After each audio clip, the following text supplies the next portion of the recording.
தாய்க்கு thyroid hormone குறைவாக இருந்துச்சுன்னா, அது குழந்தையோட மூளை வளர்ச்சியை பாதிக்கும். ஸோ, அதனால நம்ம எடுக்கக்கூடிய நம்ம உடல்ல இருந்து தான் சப்ளிமெண்ட்ஸ் போய் தான் குழந்தைக்கு அந்த ஃபர்ஸ்ட் ஒரு 3 to 4 மந்த்ஸ்.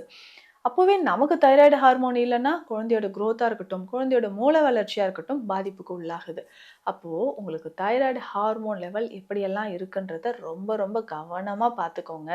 டெய்லி ஒரு டேப்லெட் எடுக்கணும், தைராய்டு சப்ளிமெண்ட்ஸ் எடுக்கணும் அப்படின்ற அவசியமே உங்களுக்கு கிடையாது. சிம்பிளான வழிமுறைகள் சொல்றேன்.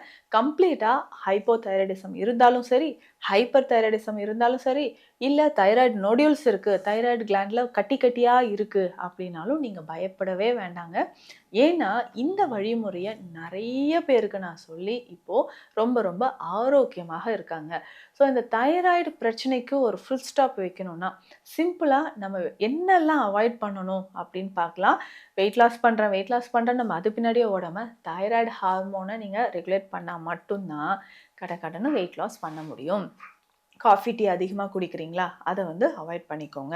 அடுத்தது ஆல்கஹால், ஸ்மோக்கிங் கட்டாயம் எடுக்கவே கூடாது. இதுல சில வகையான வெஜிடபிள்ஸ், அதாவது கய்ட்ரோஜெனிக்ஸ் அப்படின்னு சொல்லக்கூடிய இந்த கேபேஜ், அந்த முட்டைக்கோஸ், காலிஃப்ளவர் இது எல்லாமே கொஞ்சம் தவிர்க்கலாம். ஆனா நல்லா வேக வைத்து எப்பயாவது சாப்பிட்டுக்கலாம். பச்சையா சாப்பிட்டா தான் அது நமக்கு ப்ராப்ளமே தவிர, நல்லா வேக வைத்து சாப்பிட்டோம்னா பிரச்சனை கிடையாது. இருந்தாலும் கொஞ்ச நாளைக்கு அதெல்லாம் தவிர்த்துக்கோங்க. அது ரொம்ப ரொம்ப நல்லது.